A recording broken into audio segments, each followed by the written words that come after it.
o kaya pag Sabado-Linggo. So every time na meron po silang bakasyon kagaya ng May 1, nung Friday, they take advantage of that na magsama-sama, may gathering po sila, nag-update sa buhay nila, sa pamilya, at yung mga nangyayari sa ating bansa. Yan po yung nangyari sa Hong Kong nung May 1, Friday. At nakaharap po natin sila. Maraming salamat kay Althea, kay Mami Althea, maraming salamat. At na-meet ko nga ho roon si Rowena Tamayo Garcia. Si Rowena Tamayo Garcia, nalaman niyang nandoon ho ako, sumadya siya talaga at dala yung kanyang kopya ng librong Kingmaker, pinapirmahan niya, nagpa-autograph. Of course, linagyan ko ng dedication. At alam ho nyo, pasimula pa lang yung programa, nagpaalam na siya, sabi niya, Attorney Vic, aalis na ako. Kako, kadarating mo lang. Di, sinadya ko lang talaga na makapagkita ako sa iyo ng personal, makilala ka ng personal, mapirmahan yung libro, pero sabi niya kailangan ko nang umalis dahil sabi niya magtatrabaho ako. Kako kay Rowena Tamayo Garcia, kako tika, hindi ba't holiday ngayon? Walang pasok kaya tayo nagtipon-tipon dito sa Hong Kong. Alam mo ninyo, ako'y medyo naging emotional nung sinabi niya yung dahilan. Sabi niya, tama, holiday ngayon. Pero pag holiday, kinakailangan ko pa ng ekstrang trabaho. Meron pa ho siyang side hustle para lang madagdagan yung kita niya. Dahil alam mo naman, sabi niya, Attorney Vic, napakahirap na ng buhay ngayon, nagtataasan ang lahat at nasa krisis tayo, dulot nga nung flood control, corruption at pagkukurap ng pondo ng Pilipino dito sa ating bansa at yung dulot pa, dinagdagan pa nung gulo dyan sa gitnang silangan. So I felt very emotional dahil doon mo makikita yung kababayan natin, may trabaho siyang regular. Ngayon nag-holiday nung May 1, hindi siya nakampante, meron pa siyang side hustle kung tawagin, may gig kung ano man po yung trabaho niya. Ma-appreciate mo sila lalo at ma-appreciate po ninyo kung ano man po ang estado ninyo sa buhay. Kaya kung may trabaho po kayo, we should all be grateful. Kung may hanap buhay po kayo, you should be grateful. Kung meron po tayong mga pinagkakakitaan, may profession kayo, you should be grateful. Dahil yung mga ganong istorya na personal ko hong naririnig at pinapahatid ng ating mga kababayan every time I visit them kung saan man pong panig ng mundo, talagang makikita mo na marami po tayo dapat ipagpasalamat. At doon sa pagpapasalamat na yan, huwag din po natin kalilimutan, gampanan yung ating duty o obligasyon bilang Pilipino para sa ating bansa at para sa ating mga kapwa Pilipino. So si Rowena Tamayo Garcia, mabuhay ka and sana ay biyayaan ka pa ng dakilang lumikha ng higit na mabuting kalusugan para magawa mo yung mga sakripisyong ginagampanan mo para sa iyong pamilya. And again, kay Lola po ito ni Rowena Tamayo Garcia, si Lola Pasita Garcia ng Barangay Nalsia Norte, Malasiki, Pangasinan. Lola, happy birthday po sa inyo and sana ay naging masaya ang pagdiriwang ninyo. I'm sure naging masaya, 103 years old na po si Lola. At maayong gabi rin sa iyo si Mercy Lumpot, maayong gabi. Batiin ko lang yung mga nauna ha.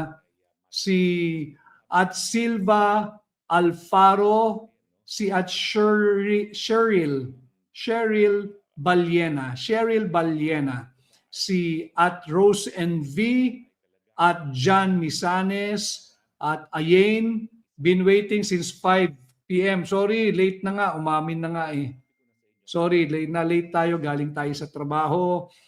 At Ann Wing, watching from Hong Kong, si Ann Wing, at Inday Basyang from Sydney, Australia, at MCM Jong from Dubai, si Myra Taurus watching from Kuwait, laging nakasubaybay, si Iyo Chum Inchang, hello Attorney Vic, Angelo, mabuhay ka rin, Angelo from Moscow, si at Bisung or Bisang, and at Joe Pabs from the Kingdom of Bahrain, maraming salamat, at Jean Carino from Singapore, GD Judy, maraming salamat, si Denmar ni no vote for them. Yes, yan po yung ating pag-usapan ngayong ngayong hapon, Joyce Javier Pacorsa ng Abu Dhabi, si Cora Martin Perry ng Australia,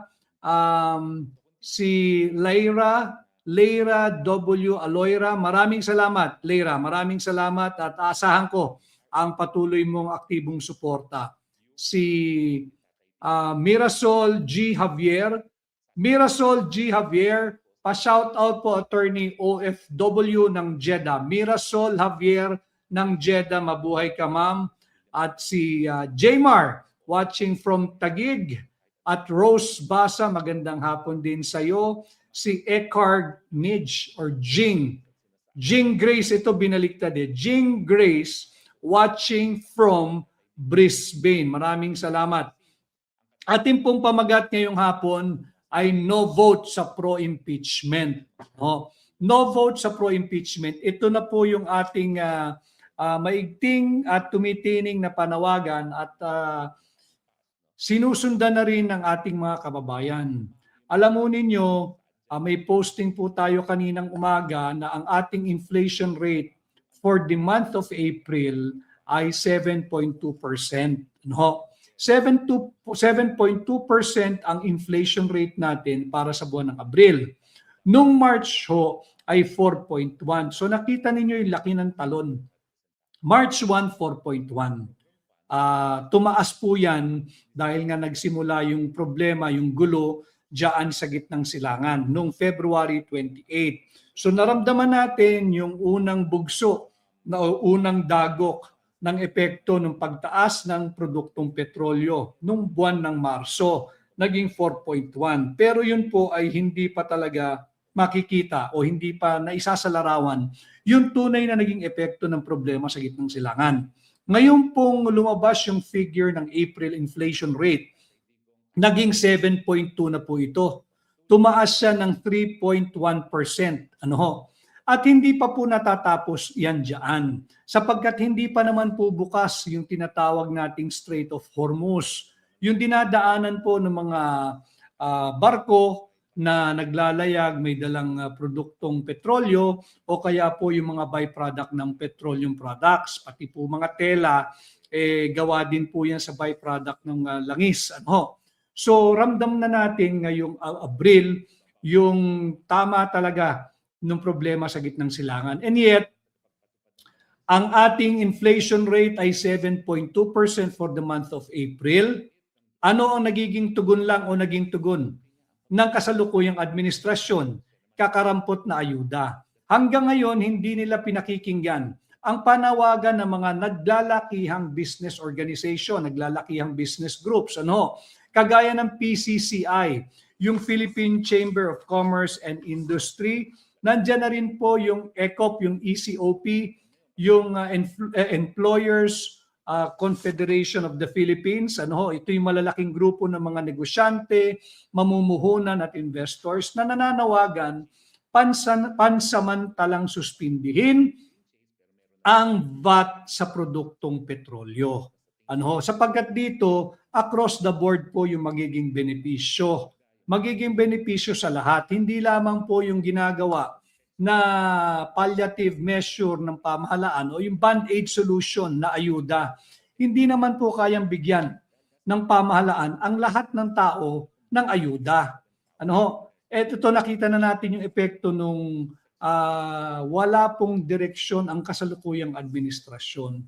Ayaw pakinggan yung panawagan ng napakaraming Pilipino at napakaraming mga naglalakihang business groups na pansamantalang tanggalin o suspindihin ang VAT sa produktong petrolyo. Ayaw makinig, wala talagang puso sa mamamayang Pilipino, ito ho yung nagiging epekto. Huwag po ninyong isipin na wala pong meaning sa inyo yung inflation rate na 7.2%. Nagkakamali po yung ilan dyan na inflation pang mga ekonomista lang yan. Inflation pang mayayaman lang yan. Hindi po. Ultimo bata apektado. Bakit?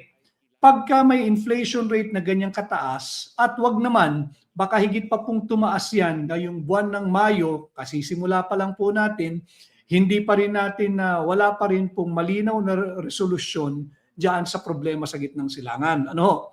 So pagka tumataas ang inflation, ibig sabihin po niyan, kasunod na po yung pagtaas ng presyo ng produktong petrolyo, ng kuryente, napakainit ngayon.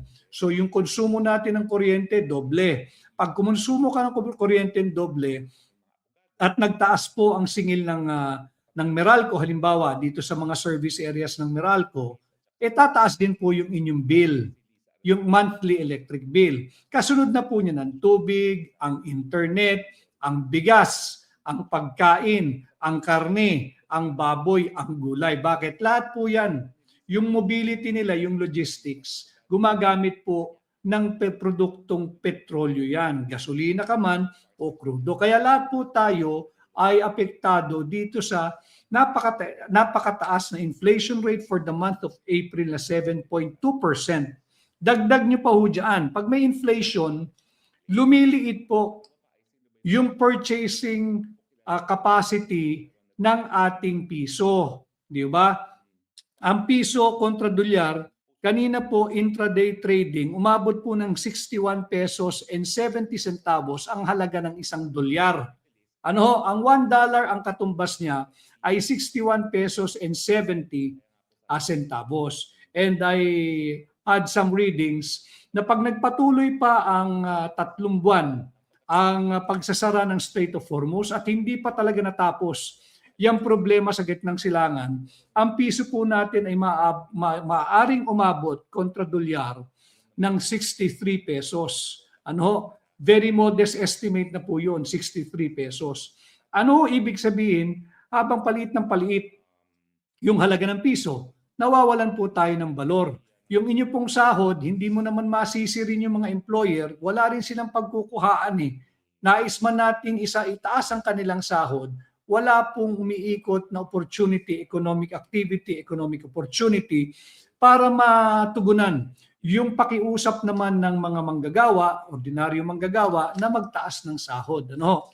Dapat dito nakafocus ang gobyerno na labanan ang inflation. Kahit po sa mga survey nila, kahit po sa mga internal surveys nila, published or unpublished, ang number one concern po ng mamamayang Pilipino ay dapat tugunan ng kasalukuyang administrasyon ang problema sa inflation dahil wala pong makakaligtas sa epekto ng inflation. Ang nangyayari, marami pong salamat sa almost 1,000 live viewers natin. Ulitin ko yung nasa Facebook, baka pwede ninyo akong pagbigyan. Patuloy po kayong mag-like, mag-comment, mag-react, mag-follow sa Facebook at higit sa lahat, mag-share po kayo. Paki-share po ninyo ang ating live podcast ngayong araw, May 5, 2026. Ganap na pong 5:36 ng hapon. At ganun din po yung nasa YouTube. Sana ay pagbigyan nyo ang aking munting hiling sa inyo na patuloy po kayong mag-like, mag-comment, mag-react, mag-share at mag-subscribe. Maraming salamat. So, ang pinag-uusapan imbis na si Rodel Don watching from Boracay, Attorney Vic, maraming salamat sa panonood dyan sa Boracay. Andito rin po kapiling natin ang SDS New York. SDS New York, ito po yung Sara Duterte Supporters New York. Ang kanila pong mensahe, hello Attorney Vic Rodriguez, come back to New York. O sa pagmabuti na po ang panahon at alam naman ninyo, pag nagpupunta ako dyan, ako'y dinedetain sa immigration kahit wala namang basihan. Babarti po iyan ng harassment sa inyong lingkod. Si Christina Higashi, maraming salamat. Si Jam Aday Makalandong, nangyayari ito sa ating bansang Pilipinas dahil sa mga adik na buhayang walang awa, walang kwenta sa gobyerno. Si At Nagaraya, magandang hapon din sa iyo. Jeremy Lydia, si At Patrick Aklayan, maraming salamat. At The Trippers PH. Si PH Update, maraming salamat din sa pagsubaybay PH Update. Maria Clo Eli, watching from, maraming salamat sa iyo Maria Clo Eli. Si Sid Macmat, watching from Oman. So iyon po ang ating problema ngayon. Inflation. And yet, saan nakatutok ang resources ng ating gobyerno? Sa impeachment. Mga kababayan, hindi po tayo umiiwas sa accountability. Lahat ng dapat managot ay dapat panagutin. Lahat ng may pananagutan dapat tugisin. Wala pong debate doon. Ang tanong, ito pong umiiral na pag-abuso sa proseso ng impeachment. By the way, the impeachment is a constitutional process. It's a constitutional process reserved for those occupying high positions in our government, like the president, the vice president, the ombudsman, members of the judiciary, and the other constitutional commission. Ibig pong sabihin, hindi dapat ito pinaglalaroan. Ano ho? Frank Gal Bagasbas from Pasig. Maraming salamat. Frank Gal Balasbas at si Myril M. Mac. Maraming salamat. Si Baby Bubot. Baby Bubot watching from New York. Maisog lang, mabuhay kayo. Marami pong salamat. Ganon din si Galaxy. Maraming salamat. Siyempre, ang aking kaibigan na nag-oorganisa rin sa ating mga OFW, si JJ. Ay, Jai. JJ, magandang hapon sa iyo. Sana ay mawala na. Ang dasal niya, mawala na ang mga corrupt politicians para umangat ang ating bansa. Mangyayari lamang po yan pag tayo ay nag-focus dito sa ating, kagaya ng ating pinag-uusapan, no vote sa pro-impeachment. Ang problema po natin, inflation, kagutuman, yung sumisirit na pagtaas ng mga presyo ng pangunahing pangailangan ng ordinaryong Pilipino. At yung pagtaas din ng kriminalidad. Yan po yung mga pangunahing problema, hindi po impeachment. Si VP Inday Sara, kahit po i-impeach nila ngayon mismo habang tayo nagla-live, hindi po bubuti ang kalagayan ng ating bansa. Wala pa rin pong direksyon. Ito pong ginagawa nilang impeachment in the guise of accountability laban kay VP Inday Sara, bunsod lang po ito ng kanilang matinding takot. Lahat ng nagnakaw sa ating mga Pilipino, tingnan po ninyo kung sino-sino yung mga bumoto sa committee level. Lahat yan sinangkot, mga affidavit na naglabasan, may mga larawang naglabasan, may testimonya at pagtotoo na pagpapatotoo na inilabas yung 18 dating sundalo, 16 sa kanila'y dating kabahagi ng Marines, yung 2 ay sa Army or Philippine Army. Lahat po yun itinuturo. Itong mga tumutugis kay VP Inday at humihingi di umano ng accountability. And yet, sila mismo ayaw maging accountable sa ating mga Pilipino. Kaya po ako'y nakikiusap sa inyo, kausapin po ninyo yung inyong mga kongresista. Luzon, Visayas, Mindanao, diyan sa BARM, kausapin po ninyo yung inyong mga kongresista. And you have to assert and register your opposition dito sa ginagawa nilang pang-aabuso sa proseso ng impeachment. Hindi po ito laruan. Hindi po ito dapat paglaruan. Ang ating saligang batas dapat ay rinirespeto. Ang ating saligang batas ay pinapahalagahan. Hindi po ito dapat yurakan, bagkus we have to defend, we have to respect, we have to uphold our Constitution and every single provision that is contained in that single document called our Constitution. Huwag po nating hayaan itong mga parang mga elementary students na naglalaro-laro lang diyan sa playground. Ang masakit, ang kanila pong nakitang playground ay yung House of Representatives, yung mababang kapulungan, yung kamara. Yun po yung ginagawa nilang playground. At ang kanilang laruan, ang kanilang ginagawang tila coloring book lang, ang treatment ay ang ating saligang batas. Kaya po dapat kausapin ninyo, lalo na yung mga nasa Mindanao, nasa Visayas, nasa Luzon. We have to assert our being Filipino citizens.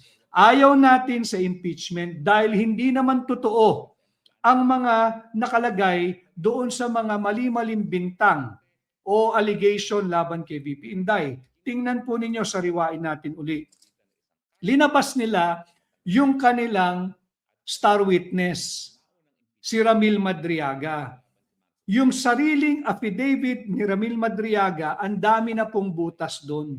Wala pong halaga yon. Piece of paper po yun, dapat yun idiretso sa trash can, sa basurahan. And yet, itong mga kongresista, they're spending government resources, government time, pati yung galing at talino ng mga empleyado diyan sa mababang kapulungan para lamang paglaruan yung ating saligang batas gamit ang mga huwad na aligasyon diyan sa affidavit ng kanilang star witness. Bakit ganon? Sa takot po nila na pagka dumating na yung end of term ng kasalukuyang administrasyon ni Bongbong Marcos, hahabulin sila ng pananagutan. Sila ang tunay na may pananagutan sa ating mga Pilipino. Kaya po sana ikampanya natin, mahigpit na nating ikampanya ang no vote sa mga pro-impeachment congressmen and women. No vote sa mga magpo-pro-impeachment na senador. Alam naman natin more or less ngayon kung sino-sino po yung nakapostura diyan sa mababang kapulungan at diyan sa Senado na patungo doon sa pro-impeachment. Hindi po bubuti ang buhay natin kahit i-impeach mo ngayon mismo si VP Inday Sara. Hindi po bababa ang inflation rate natin, hindi po sisigla ang piso, hindi po sisigla ang ekonomiya. Sapagkat hindi naman po kasi yung impeachment ang tutugon sa mga problema natin na tumatama na po sa sikmura. Na bumabasag na sa ating mga pinggan, wala na tayong may uwi at may hihatag sa ating pamilya pagdating ng oras ng pagkain. Yet, nakafocus po sila sa huwad na impeachment. Kaya po dapat kausapin ninyo yung inyong mga kongresista. Ayaw namin dyan sa impeachment na yan. You've spent so many hours, so many days, so many time for that fake impeachment over spending your time. Bayad naman natin sila, sweldado natin sila, empleyado ho natin sila eh. Taxpayers money yung ginagamit nila. Yung sahod nila galing ho sa atin. Imbis na ang dapat nilang pagkukulan ng panahon, pansin, galing kung meron, talino lalo na kung meron, ay kung paano natin matugunan itong krisis na ating kinakaharap pare-pareho. Patuloy pong tataas ang mga presyo ng kuryente, ng tubig, ng krudo, ng gas, ng produktong petrolyo, ng pagkain. Hindi po tayo mabubusog dyan sa impeachment na yan. Yung mga kongresista, and I've been receiving many messages, yung pong mga kongresista na aktibong nagtutulak ng impeachment, busy-busy po raw sila ngayon. Nagkakaroon ng iba't ibang pagpupulong, dyan sa mababang kapulungan at nagpapangakuan na ano hong pinapangako? Pera, pondo, sanggaling sa atin, sa inyo, sa buwis na ating ibinabayad. So dito dapat maging aktibo tayo na mangampanya na no vote para sa mga magpo-pro-impeachment. No vote come 2028. Tingnan ninyo yung inyong mga kongresista. They have no right to just decide for you or on your behalf without first consulting you. Hanggang ngayon, sabi ng aking kaibigan na isang kongresista, wala pa rin ang committee report ng House of Representatives Committee on Injustice. Nagbotohan sila, meron daw pong probable cause para magtuloy ang impeachment sa committee level, ibabato po nila yan sa plenary, pagbobotohan. Meron pa pong panahon, meron pang panahon na maging marinig ang inyong tinig, marinig ang inyong boses, at iparamdam ang inyong pagtutol dito sa huwad na impeachment. Kausapin ninyo ang inyong mga kongresista. And I have it from a very, very good source na marami na rin na mga initial congressmen na umuo ang nagwi-withdraw ng kanilang pagboto diyan sa impeachment laban kay VP Inday. Bakit? Unang-una nakita nila na wala naman tunay na ebidensya. Ito ay isang bahagi ng paninirang patuloy kay VP Inday Sara Duterte. Malinaw po yan. Ito po'y bahagi ng kanilang continuing effort na wag pong maupo si VP Inday dahil nakakatiyak sila at makakatiyak po kayo mga kababayan. Papanagutin ni VP Inday Sara ang lahat ng nagnakaw, nangurakot, sangkot sa korupsyon at nagpapahirap sa ating mga Pilipino. Napakadali po ng intindihin ang nangyayari sa ating bansa. They are doing this for their own political survival. Sarili lang ho nila iniisip nila. Proof. Can you believe traditional modeling will finally be replaced by Trippo? The level of detail far exceeds your imagination. Andito na po tayo, napakalalim na ng nagiging epekto ng krisis dulot ng giyera diyan sa Iran. And yet, wala pa rin pong klaro, malinaw, konkretong tugon ang kasalukuyang administrasyon. Kung hindi yung papachi-pachi, barya-baryang ayuda. Hindi po kayo mabubuhay sa ayuda. Yung ayuda, yung mga nakatanggap na, alam ko naman, and you have to do it. Dapat ninyong kunin, pera nyo po yan eh. Kunin nyo yan.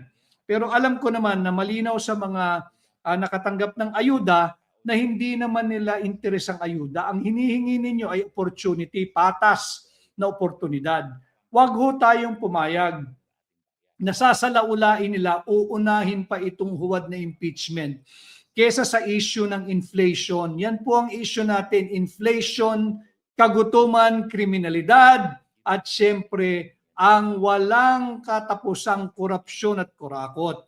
Mangangako po na naman ng pondo ang administrasyon sa mga boboto na mga kongresista para lamang matuloy ang kanilang plano na wag manalo at ma-disqualify si Inday Sara. Hindi po ganyan kababaw at hindi po ganyan kahihina mag-isip tayo mga Pilipino. Time to push back. Ako po'y nakikiusap sa inyo. Mag-ingay po kayo. Kung may makikita kayo mga pagpupulong o payapang pagkilos na gaganapin kontra sa impeachment, sumali po kayo.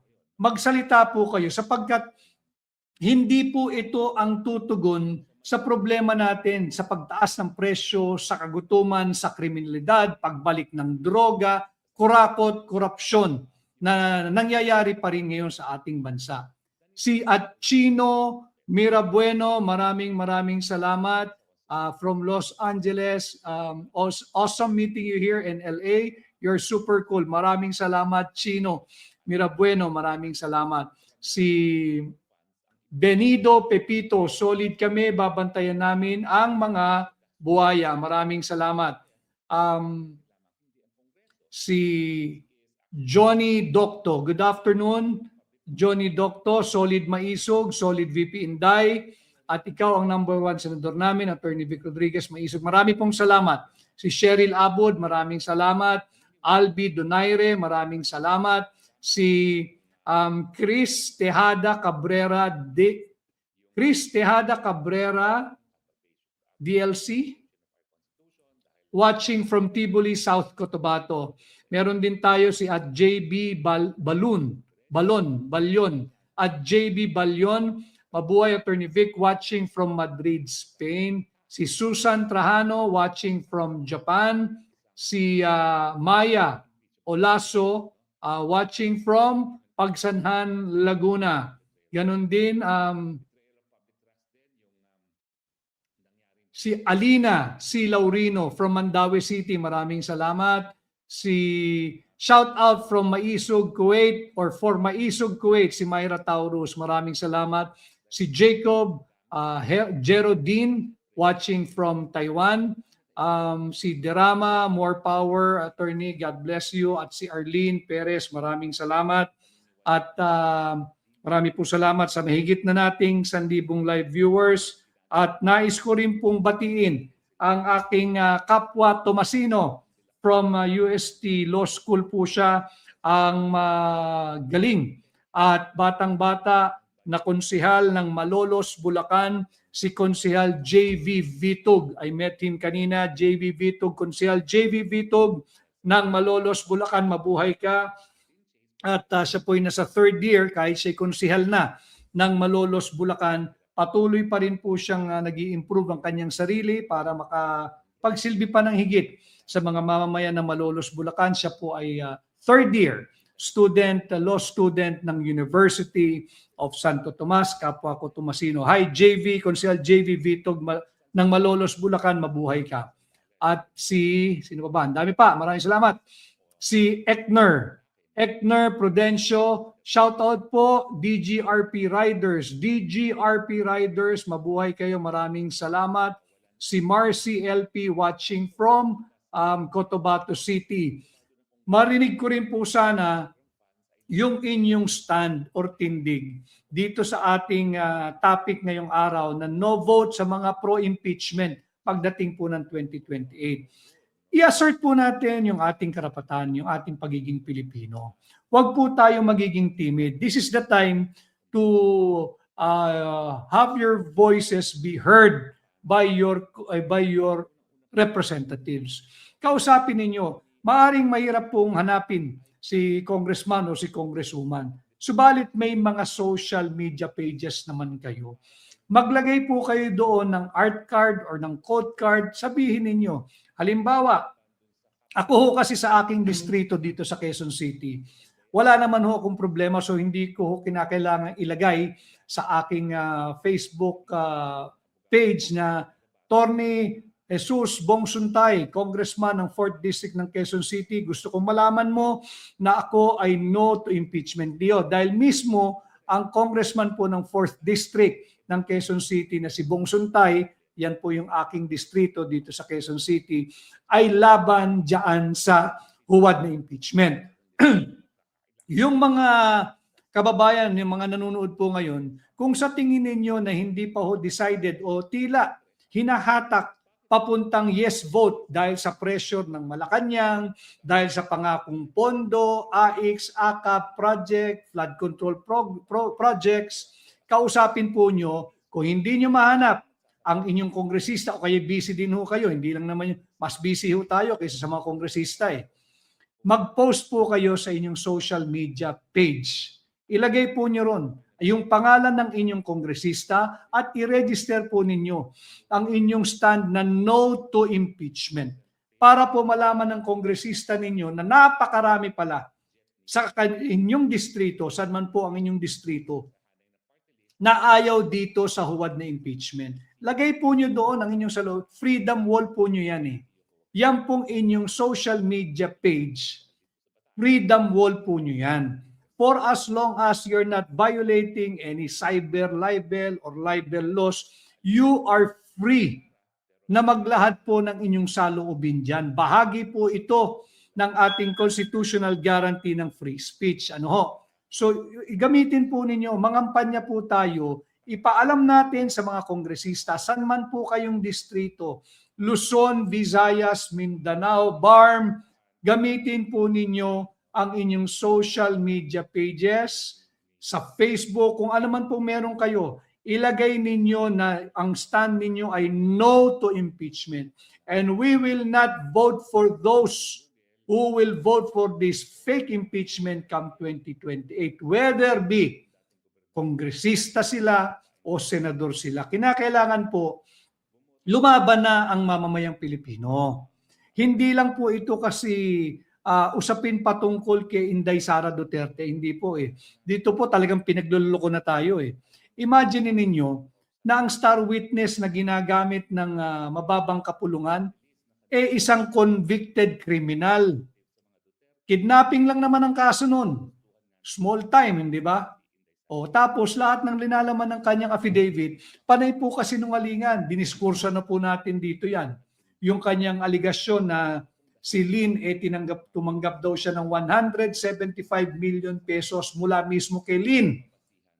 Yung Chinese national, diyan daw po sa basement ng Seda Hotel. Hindi po totoo yun dahil April 11 of 2021, wala na yung tao dito sa Pilipinas at bumalik lamang 14 August 2022. So yung period of time na sinabi niyang nakaharap niya yung tao na tinanggapan niya at binigyan siya ng 175 million pesos, doon pa lang bulilyaso na Tapos, hindi na po nila muling sinalang yung Ramil Madriaga. Bakit? Sabit Sumabit. Hindi binigyan ng pagkakataon yung mga ibang kongresista labas doon sa grupo po nila diyan sa Injustice Committee na makapagtanong, natanungin yung Ramil Madriaga na subukan, it-tests yung kanyang credibility at consistency. Sasabit po kahiya-hiya. Ito po'y lantaran na. Ang dami ko nakakausap ang sinasabi, ano na nangyari sa Pilipinas? Ano na nangyari sa mga Pilipino? Harap-harapan, tahasan ng panloloko, tahimik pa rin kayo. So siguro po ito na yung pagkakataon na iparamdam natin yung ating hindi na po tayo sang-ayon sa pambubudol na ginagawa sa atin. Dinalapastangan na po tayo, kaliwat kanan, harap-harapan. Ninakawan tayo ng trilyong pisong halaga ng pondo na dapat sana'y pang flood control projects, dapat sana'y pang school buildings. Yung school buildings, mahalaga po iyan. Ilang buwan na lang o ilang linggo na lang mula ngayon, magsisimula na naman yung school year 2026-2027. Siksikan pa rin yung ating mga mag-aaral sa classrooms. And di ba, sinabi ko sa inyo, 70% ng mga school buildings as per EDCOM2 report ay hindi na safe, hindi na ligtas. Meaning, sa bawat 10 public school buildings, 3 lamang ang ligtas diyan. Imagine yung peligro na kinaharap ng ating mga kabataan tuwing sila'y pumapasok sa mga unsafe school buildings. Nasaan napunta yung pera? Ninakaw. Tapos nandirito na tayo, linoloko tayo pare-pareho. Kalampagin po natin yung inyong mga kongresista.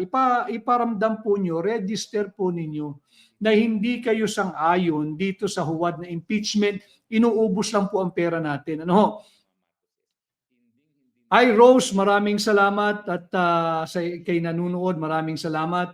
Kay Nelisa, magandang tanghali. She is from UAE. Magandang tanghali din sa iyo. Si Dodong Galyur, no for me. Yan, kagaya ng mga ganyan. Sa Facebook, sumasagot si Dodong Galyur, no for me. Si Ricardo Estacio Zambrana, no to impeachment. Duterte, solid kami. Si Joy Sagrado Nadarevic, no to impeachment. Ito po sana ay gawin din ninyo sa inyong mga personal social media channel, sa inyong mga social media pages. Lagay po ninyo, paramdam natin, iparinig po natin sa buong mundo. Let's flood social media with our no to impeachment sentiment.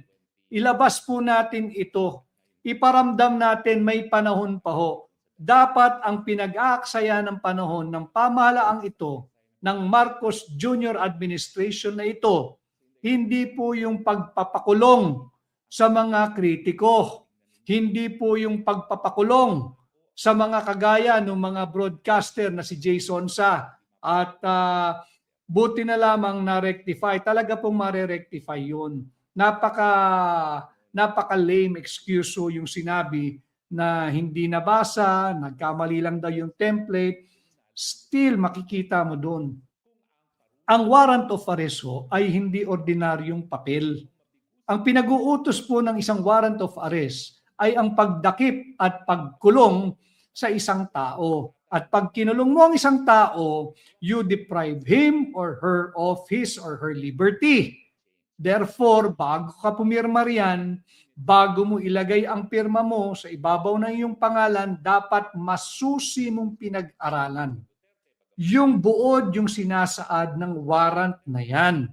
Sapagkat pag yan ay nagamit sa mali at ginamit nga ng mali laban kay Jason Sa, hindi ko po kaibigan si Jason Sa, nai-interview niya ako from time to time. But siya lang po kasi yung pinuruhan paggamit ng maling warrant. Mali na po yung service. Yung service po, ginawa gabi ng Thursday. Alam naman natin, holiday ang May 1. May 1, tapos May 2, May 3, Sabado, Linggo. At ang linagay pa ron, no bail recommended. Ang daming mali ang daming mali doon sa warrant. So dapat, mas alam ho nila, hukom sila But nakita natin na pagka gusto ho talagang maging pilyo pagdating dyan sa mga warrant na ini-issue, pwede gigipitin ka So ito po mahalaga, nasa crossroads po tayo ng ating kasaysayan. Wala pong problema kung talagang merong pananagutan. Kung dapat i-impeach, impeach. Kaya lang, kagaya ng lagi ko sinasabi, iba yung ginawang panukat doon sa impeachment na inihain laban kay Bongbong Marcos at iba rin yung panukat na ginagamit dito sa impeachment, sa huwad na impeachment na ginagamit nila ngayon laban kay VP Inday Sara. Yung batayan, yung sukatan na ginamit, yung panukat na ginamit doon sa impeachment laban kay Bongbong Marcos, higit maiksi, mababaw yung standard na ginamit. Itong ginagamit na panukat laban sa huwad na impeachment complaint laban kay VP Inday, higit na malalim. Magkaibang standard. Hindi po pwedeng ganon. Sapagkat isa lang naman ang batas natin dito sa Pilipinas. Kung anong batas na ginamit o panukat na ginamit laban kay Bongbong Marcos, dapat ganon din ang batas at panukat na gagamitin laban sa huwad na impeachment kay VP Inday. Si Gino Viva Tomlins. Maraming salamat. I hope I got your name right. Gino Viva Tomlins. Marami pong salamat sa inyo. Si Nonchalant, kasama rin po natin. Meron po tayo si @call_me_sadkiel. No to impeachment po kami, watching from Norway. Sige po, magpadala ko kayo ng mensahe at sisikapin ko pong basahin lahat yan. Kagaya po nito, Dodong Mananagat. Harap-harapan na tayong pinagluloko at ninakawan ng mga hayop na yan. Speaking of pinagluloko, maganda po, maraming salamat kay Congressman Harold Duterte. Kong Harold, mabuhay ka. Basahin ko lang po yung linalaman ng manifesto na ipinasa po sa kanya nung samahan ng 75 Pilgrim Bible Baptist Churches. Basahin ko po ha. In view thereof, we, representing Baptists of the 75 Pilgrim Bible Baptist Churches countrywide, 450 affiliated Baptist Churches of Heartbeat International Missions from Luzon, Visayas, Mindanao, and Baptist Churches of Pangasinan would like to express our undivided support to the Dutertes, particularly Vice President Sara Zimmerman Duterte. Ito po yung pinadala kahapon. Maraming salamat kay Congressman Harold Duterte sa pagpapadala ng kopya ng Manifesto of Support. Meron pa po silang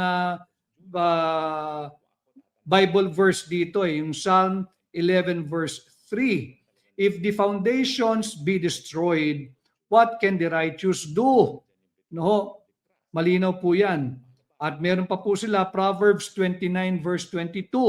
When the righteous are in authority, the people rejoice. Tama po yun.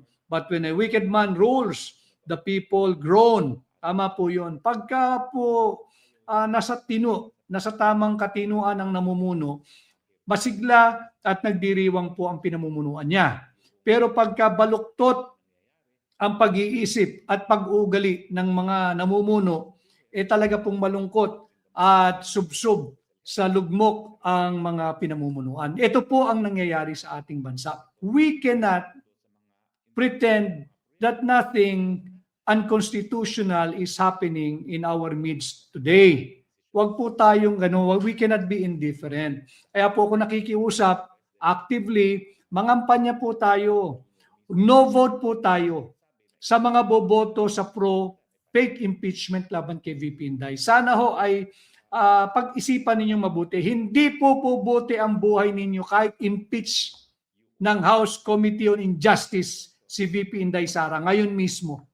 Kahit i-impeach nila si VP Inday, hindi po bubuti ang halaga ng palitan ng piso kontra dolyar. Hindi po bababa ang electric bills ninyo. Hindi po mumura ang bayad ninyo sa tubig. Hindi po bababa ang presyo ng gasolina o ng diesel pag inimpeach ninyo si Inday. Kaya po nakikiusap ako sa ating mga kababayan, aktibo po kayong mangampanya. Alam ko lahat tayo busy na naghahanap buhay. Kailangan nating may maiuwing pagkain sa ating mga mahal sa buhay. Meron tayong we have bills to pay, mag-enrollment na naman, magbabayad tayo, baon ng mga bata, baon ng mga anak natin. Pero hindi po pwedeng helpless lang tayo sa nangyayari. Gamitin po ninyo yung inyong karapatan bilang mamamayang Pilipino. Gamitin po ninyo. Bahain po natin, kagaya ng pagbahang ginawa natin nung tayo'y tumutol diyan sa malawakang flood control scam, flood control corruption. Hindi pa po tapos yan ha. Si Martin Romualdez biglang nawala na uli. Mukhang nagkakaarigluhan na rin sila. Di ba? So, wag po kayong tumigil. Maglahad po kayo ng inyong saloobin sa social media. Alam po ninyo ang inyong tindig. Sulatan po ninyo open letter sa inyong mga kongresista. Halimbawa, Dear Congressman X ng ganitong distrito, ng ganitong probinsya, no vote sa impeachment ang aking hiling sa iyo bilang mamamayan ng inyong distrito. Ganun po, para makita nila yung totoong sentimiento ng mamamayang Pilipino. Huwag po tayong pumayag na that they will decide dito sa impeachment na ito nang wala man lang ginawang consultation. Karapatan niyo po ito. Bakit? Ang ini-impeach po rito ay ang ating Vice Presidente na pinagkalooban nating mga Pilipino ng 32 million votes. Tapos, yung grupo lang ni Luis Tro ang magi-impeach kay VP Inday gamit ang gamit ang huwad ng mga basihan, gamit yung butas-butas, walang basihan, panay kasinungalingan na affidavit ng isang Ramil Madriaga. Tapos magbobotahan po sila sa plenaryo nang hindi man kayo kinukonsulta. Dapat po may consultation. May consultation among the district leaders, mga barangay captain, mga purok leaders, yung mga konsehal ng distrito, at higit sa lahat yung mga mamamayan. Yung ganito pong kaseryosong usapin, dapat involved ang mamamayang Pilipino. Dapat kasali po tayo. Hindi yung sila-sila lang ang nag-uusap, sila-sila ang magdedesisyon para sa kinabukasan ng ating bansang Pilipinas. Mali na nga po yung direksyong tinatahak eh. Kailangan nating labanan ito, kailangan nating tutulan ito, kailangan nating pigilan ang patuloy na pagtahak ng maling direksyon ng kasalukuyang administrasyon. Hindi na po biro ito. Again, no vote sa pro-impeachment. No vote sa 2028. Maging congressman pa yan, maging senador pa yan. Ngayon po yung mga kampanya na tayo. Ulitin ko ha, kahit i-impeach nila si BP Inday Sara ngayon mismo, hindi po bubuti ang buhay nating mga ordinaryong Pilipino. Hindi po sisigla ang piso kontra dolyar. Hindi po bababa ang presyo ng pangunahing bilihin, lalo na ang crude at gasolina. Dapat ang pinag-aabalahan ng Marcos Jr. administration, paano matugunan ang krisis na apektado po tayong lahat. Yung simpleng hiling ng mamamayang Pilipino na pansamantalang suspindihin ang VAT sa fuel products, hindi po nila ina-aksyonan eh. Bakit? Busy po sila dito sa huwad na impeachment laban kay VP Inday. Ito po yung dapat nating tutulan. Huwag po tayong papayag na maging sunod-sunuran lang dito sa mga taong wala namang puso para sa ating bansa at walang puso para sa ating mga kapwa Pilipino. Maawa po kayo, kinakailangan po nating kumilos, kinakailangan nyo pong ipahayag ang inyong hindi pagsang-ayon dito sa huwad na impeachment. Ulitin ko hindi po bubuti ang buhay ninyo kahit impeach si Inday ngayon mismo. Si Wena Regala, maraming salamat. Si Marisa Cabalejo, boycott natin ang mga buhayang yan. Si Violi Abalye Muray, no to impeachment. Si Atmarcio Hico, watching from Tokyo, maraming salamat. Si Amalia Borlasadi, marami pong salamat sa paalala. Si Skin Essentials, kawawa tayong mga Pilipino sa gobyerno natin, ginagawa tayong gatasan. Tama. At si Giniod, bulsa lang nila ang umaasenso. Kawawa tayong mga Pilipino. Tama po yan, yung inyong pagpapahayag dito sa aking live podcast, sa aking pahina. Pero I am strongly requesting all of you, sana ho mag-post kayo sa inyong mga Facebook pages or any social media platform that you may have na kayo po ay tutol sa huwad na impeachment. Bahain natin, kagaya ng pagbaha nila sa atin ng tubig baha dahil ninakaw nila ang ating mga pondo para sa flood control projects. Tayo naman ngayon ang magbaha ng social media. Kahit may troll sila, hindi naman po, wala po isip yung mga yun. Nakaprogram lang po yun manira. Tayo po, mag-post po kayo sa inyong mga pahina, labanan natin itong pang-aabuso na ginagawa, patuloy na abuso na ginagawa ng kasalukuyang administrasyon. Again, the inflation rate for April is 7.2%. And that means what? Increase or rising prices for food, for fuel, for electricity, for water, for internet, for essentially for about everything that we consume every day. No? Lahat yan. Nagtataasan po lahat yan. Ang hindi lang tumataas yung mga sinasahod natin. No? Hindi naman para mag-aklas tayo laban sa ating mga employers o pinagtatrabahuan. Wala na rin po silang pagkukuhaan eh. Diba? Kaya na tayo nagtitiis. And yet, yung mga dapat nagsisilbi sa atin, hindi po marunong magtiis tong mga to. Sarili lang nila ang iniisip nila, ginagawang gatasan ang mamamayang Pilipino. Si Irene Jean P. Lamoste, maraming salamat. Si Don May, Supreme Court, we are now divided. O tama ito. Please act on VP impeachment para masettle na. Ang ibig pong sabihin ni Don May, Supreme Court, we are earnestly begging you to please act on the many petitions pending before the Supreme Court now. Asking for TRO, pinasagot nyo na rin naman yung House of Representatives. Huwag ho nating hayaang masira ang ating republika dahil lamang sa you're hesitating to displease the powers that be, the administration. Hindi ho. Meron kayong sinumpaang katungkulan. At the moment na kayo po'y nanumpa, ang inyo pong amo ay sambayan ng Pilipino na. Hindi na po yung nag-appoint sa inyo. Kaya nga po nanunumpa eh. Diba? May panunumpa po sa katungkulan. Hindi sa panunumpa doon sa nag-appoint sa inyo. Wala pong ganun sa ating batas eh. Sana ho ay aksyonan ng ating Korte Suprema yung mga nakabimbing petisyon, magpa-oral argument, mag-issue ng TRO. Anyway, ilang araw lang naman ang TRO at pag halimbawa 20-day TRO, mag-issue sila.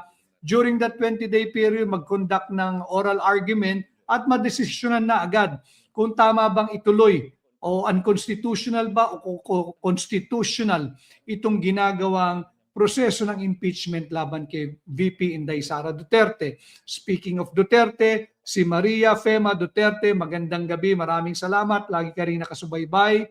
Si At Josem, no to Sara impeachment from Switzerland. Si Bevs Ibanez from Switzerland, also watching from Switzerland, no impeachment po kami, maraming salamat. Si Lalay Busyo, watching from Dubai, no vote impeachment kami. Alam mo ninyo, kung mamamayang Pilipino lang ang boboto, tapos na ho itong impeachment na to, nabasura na to. Subalit, yan po ang ating sistema ng gobyerno. Meron tayong mga representatives, meron tayong mga kinatawan. But precisely, kinatawan lang natin sila. Wala silang karapatang bumoto based on their own feelings, emotion, or party stand or affiliation. Dapat yung ganito kalaking usapin, kinukonsulta tayo. Tayong mga Pilipino, tayong nagluklok sa kanila sa Kongreso. Dapat kinukonsulta. Ano ho? At